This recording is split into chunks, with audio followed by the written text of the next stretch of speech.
Bienvenidos a Sociedad Podcast. Les traemos las verdades de Dios de la perspectiva bautista reformada.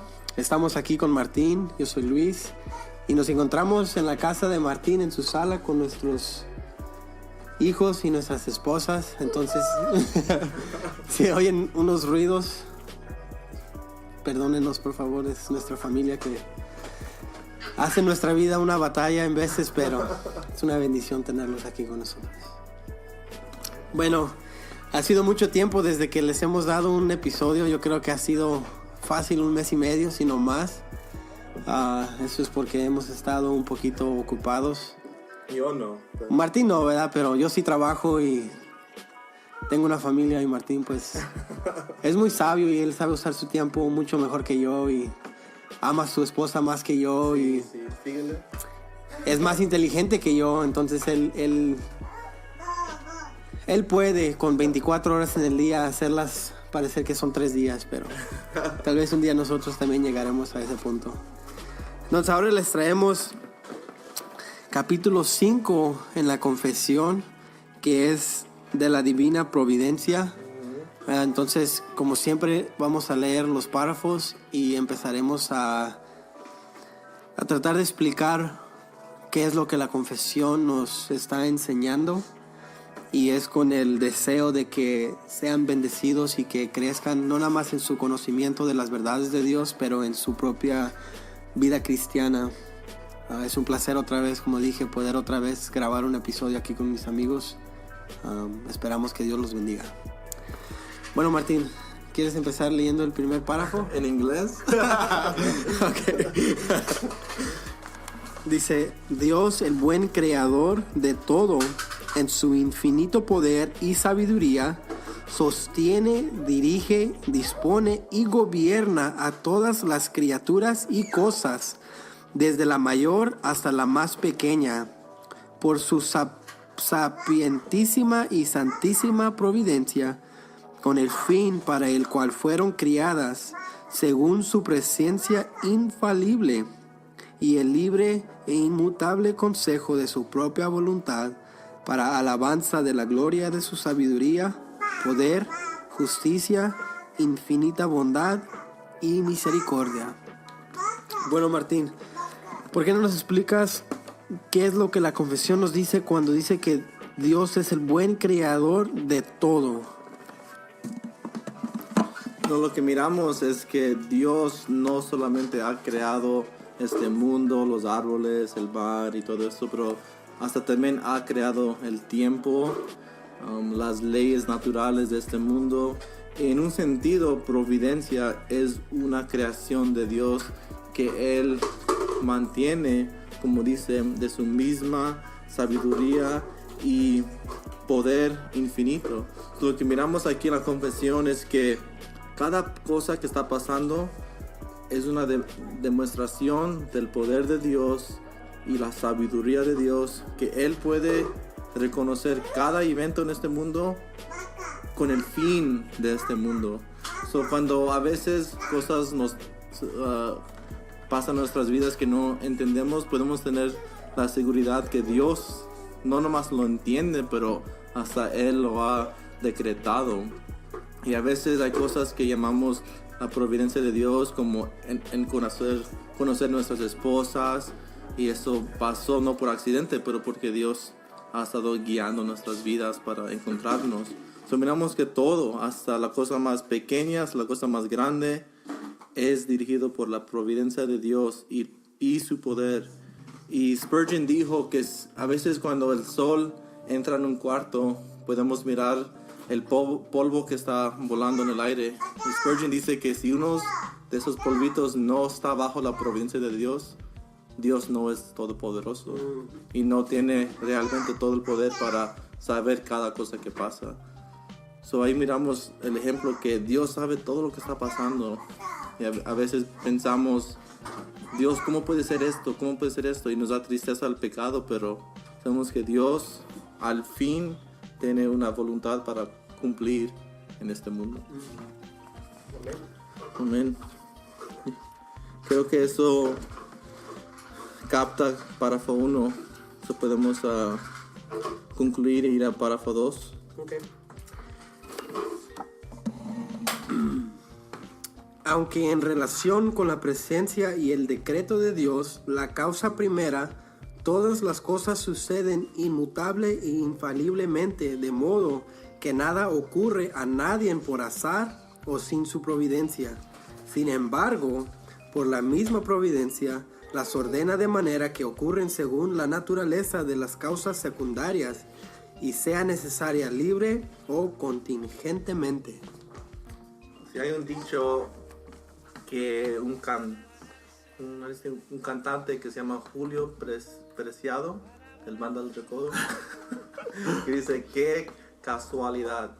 Y aquí creo que miramos una definición bíblica de las causas primeras y segundos, y con eso te la doy para que explicas cómo Dios es el primer causa de todo, pero usa a los humanos para cumplir.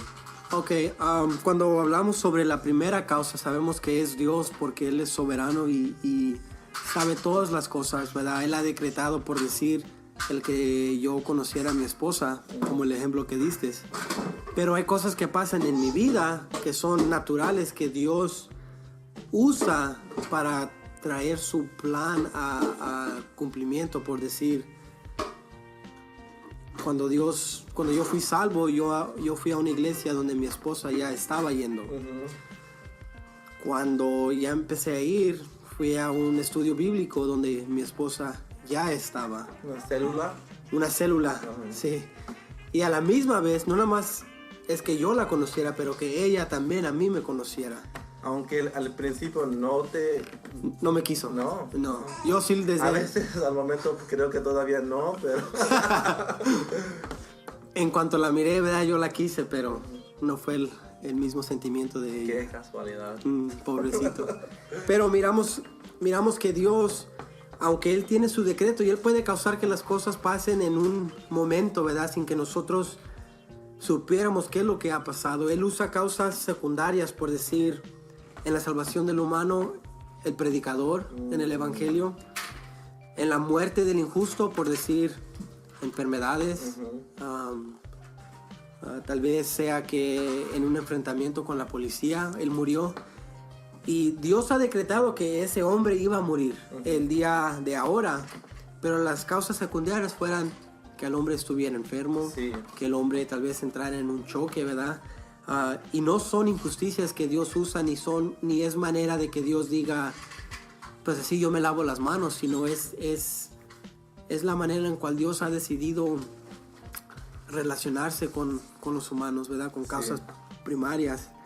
Y miramos que es inmutable, significa que lo que Dios ha decretado desde la eternidad no se puede cambiar, ¿verdad? Sea que en el momento que tú te encuentras es un poquito doloroso, no se va a cambiar, ¿verdad? Y si ahorita el momento que tienes es de gozo, tampoco va a cambiar. Son cosas que Dios ha decretado en tu vida. Sí, es perfecto. Y a veces hablamos de, hemos caído en tiempos malos, o la mala suerte, pero honestamente no son la providencia que es una bendición y luego tiempos malos. Es una providencia de gozo, pero también hay la providencia de las tinieblas, de la oscuridad, que llamamos que esto y eso, los dos son de Dios, el bueno y el malo. Y hasta miramos que Pedro, cuando está predicando en Hechos 2, dice que los judíos mataron a Cristo, pero fue conforme a la voluntad de Dios. Y eso es un misterio que creo que nunca vamos a entender completamente en este lado del cielo, ni creo que en ese lado del cielo, como Dios es todopoderoso y como Dios ha decretado todas las cosas, pero al mismo tiempo yo y tú realmente hacemos decisiones que queremos hacer. Si yo te doy una soda o lodo, vas a escoger la soda porque es lo que quieres. Y eso es al mismo tiempo parte de la providencia de Dios. Pero la explicaste es perfecto, hermano. Gracias. Párrafo 3. Dice, Dios en su providencia ordinaria hace uso de medios, sin embargo tiene la libertad de obrar sin ellos, por encima de ellos y contra ellos, según le plazca. Amén. Y ahí podemos escuchar con Pablo que dice, ¿quién puede resistir su voluntad? Yeah. Nadie. Yeah.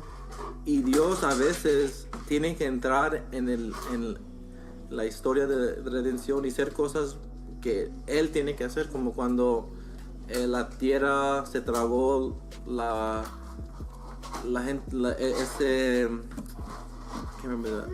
un tribu, ese tribe de Israel. Dios lo hizo, Él abrió la tierra y se murieron, y eso era sin medios.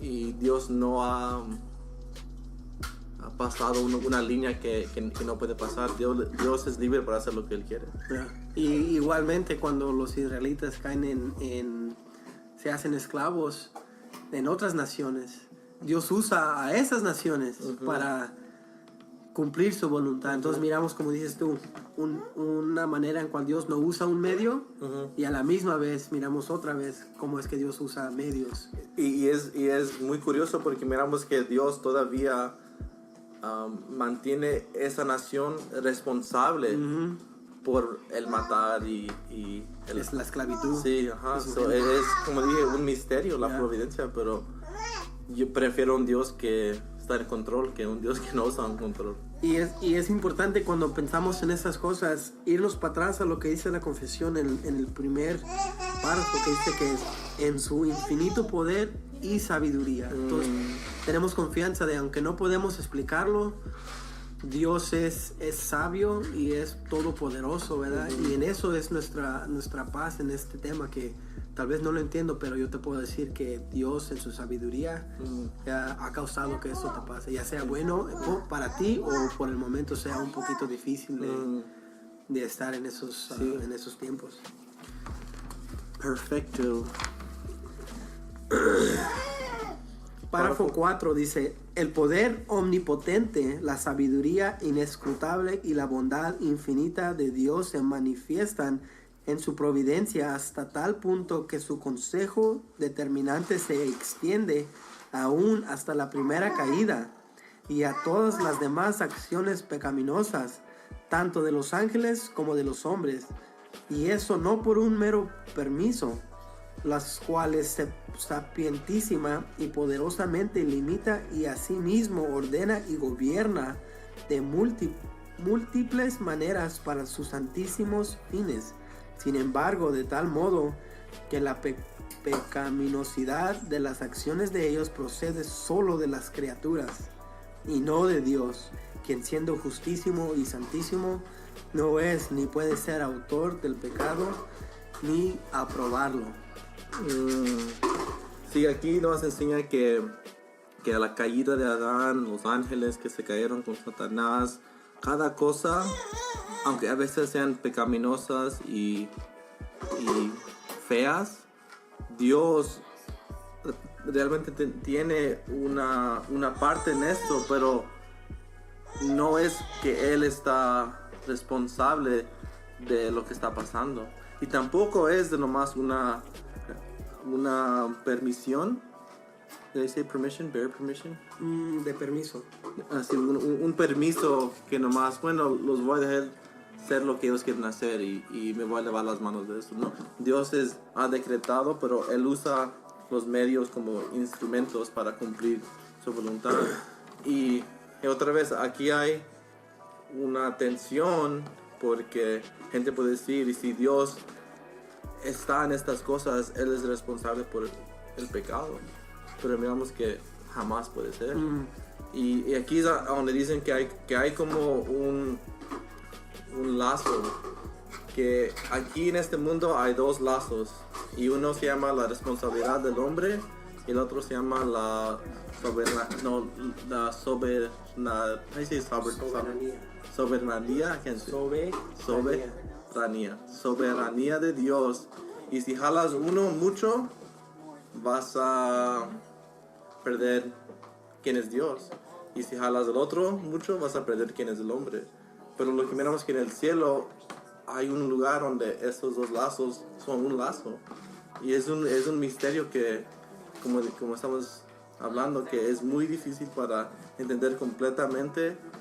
Pero si perdemos Dios y su control, realmente este mundo es al azar y las cosas están pasando sin razón y no hay una confianza. No hay esperanza de que se nos mejore. Es como, otra vez vamos a regresar a cuando Cristo fue crucificado. Aunque fue decretado por Dios que esto tenía que pasar, la gente lo crucificó de su propio coraje, su propio pecado, y Dios los juzgó. Aunque esto fue decretado, ¿verdad? Y puedes decir, Dios dio a su Hijo para esto, pero la gente en su maldad lo crucificó y ellos van a recibir la justicia por su pecado, ¿verdad? Y hay cosas que es una misteria, ¿verdad? O tal vez con la mente que tenemos no podemos recibir las dos verdades y balancearlas juntas, ¿verdad? Porque como somos, siempre vamos a llevar uno al otro a un extremo que no es bueno para nuestro entendimiento. Sí. Y hasta miramos en Isaías 53 que dice que le plazcó a Dios destruirlo, golpearlo. Miramos que los judíos fueron culpables, los romanos fueron culpables. Cristo dio su vida y nadie se la quita, pero fue la voluntad de Dios. Hay muchas variables, muchas cosas que están pasando, pero primeramente la primera causa es Dios y Él usa las segundas causas. Y esto también va para tal vez hermanos o hermanas o aquellos que no creen, que se encuentran en pecado y lo saben. No puedes decir, pues Dios es soberano y es lo que quiere por mi vida. Ahorita me tiene en pecado porque miramos que Dios no puede aprobar de eso. Entonces, si estás usando eso como tu concha teológica, estás muy equivocado. No entiendes la doctrina del pecado, la doctrina del amor de Dios, no entiendes lo que fue la crucifixión del Señor Jesucristo. Entonces, si ese es tu punto de vista, estás muy equivocado y necesitas arrepentirte. Sí, por eso los teológicos dicen que Dios tiene dos voluntades. Bueno, una voluntad del mismo, pero esa voluntad tiene dos lados. Y es la voluntad secreta de Dios, y eso se puede decir la providencia. Pero también Dios tiene un decreto que es...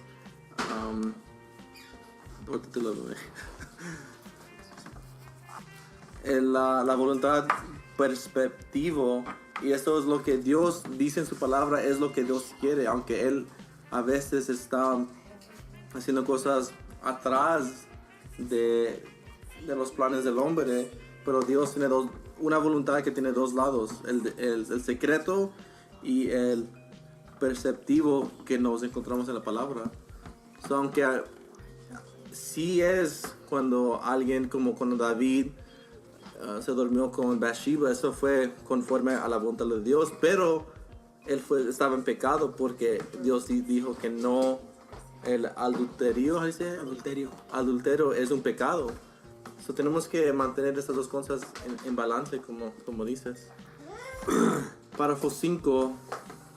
Y este es un párrafo que en un tiempo de tinieblas al cristiano, ¿verdad? Te puede traer confianza, no para que sigas, sino para que sepas que hay esperanza, y si te arrepientes, Dios es fiel a perdonarte. Y bueno, lo leeremos. Dice: el Dios sapientísimo, justísimo y clementísimo, a menudo, y no del que se come, pero a menudo deja por algún tiempo a sus propios hijos en diversas tentaciones y en las corrupciones de sus propios corazones, a fin de disciplinarlos por sus pecados anteriores, o para revelarles la fuerza oculta de la corrupción y del engaño de sus corazones, para que sean humillados y para llevarlos a una dependencia de Él más íntima y constante, para su apoyo en Él, y para hacerlos más vigilantes contra todas las ocasiones futuras de pecado, y para otros fines santos y justos. Por consiguiente, todo lo que ocurre a cualquiera de sus escogidos es por su designio, para su gloria y para el bien de ellos. muy rápido, Romanos 8:28 viene a mente que todo lo que pasa es por el bien para ellos que aman a Dios. Y miramos a Pedro que dijo, jamás sea Dios o Jesús que yo te voy a traicionar, jamás sea. Lo que miramos es que Pedro rechaza a Cristo 3 veces, pero hay algo muy bonito porque Jesús dice, después que me rechazas 3 veces, yo te voy a levantar para que tú puedas dar alimento a mis ovejas. Y aquí miramos exactamente lo que está hablando la confesión, que a veces Dios nos deja ver nuestro corazón feo, nuestra naturaleza pecaminosa para regresar a Él con más amor, con más confianza, con más dependencia en Él. Perdón, me estaba mandando un mensaje. No, entonces lo describiste perfectamente, ¿verdad? Y lo único que quisiera tal vez un poquito más es cómo es que Dios usa esto para disciplinar a sus hijos, ¿verdad? ¿Qué es la actitud que un cristiano verdadero tiene que tener en estos tal vez en estos momentos de su vida, ¿verdad? Porque hay muchos que tal vez caerán en pecado y dirán, ya no soy cristiano, no puedo ser cristiano porque he hecho esto. Sí.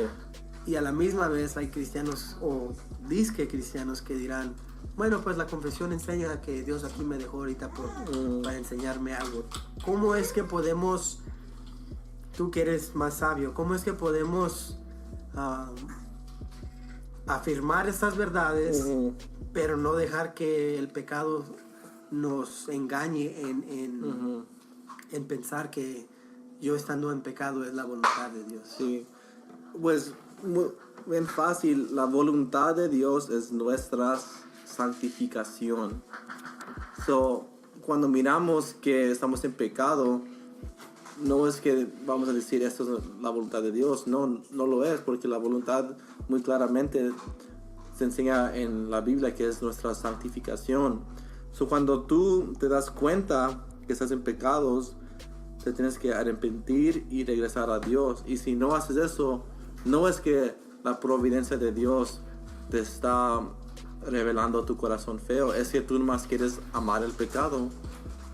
Pero para el que sí realmente tiene una tristeza sobre su pecado, puede saber que tenemos un Salvador que es justo y recto para perdonar nuestros pecados y limpiarnos de toda la injusticia y pecados que tenemos. Amén. Amén. Párrafo 6.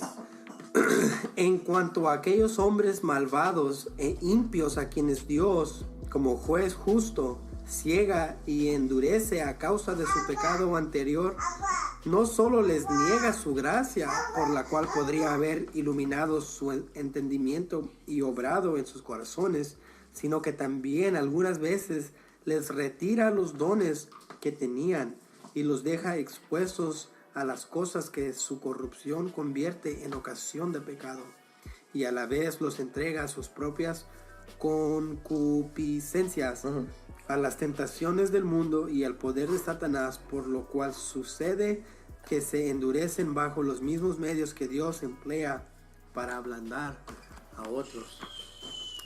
Y esto es pesado. Tal vez está pesado, chico. Está pesado. Tengo miedo. Y esto es tal vez una de las verdades más, ¿cómo puedo decir? Más temorosas que hay, ¿verdad? Que las mismas ocasiones que le estarán pasando al vecino pueden estar usadas ya sea para que yo sea convertido o para mi propia condenación. Miramos que la confesión empieza a decir que sí hay aquellos cuales Dios no ha escogido a la elección. Miramos que Dios es justo y en su justicia Él los hace ciegos, como lo que hemos visto en Romanos, que Dios los da a sus deseos, ¿verdad? para que no conozcan la verdad. Miramos también que les niega su gracia. La gracia de Dios es un regalo libre que recibimos por fe, pero no es...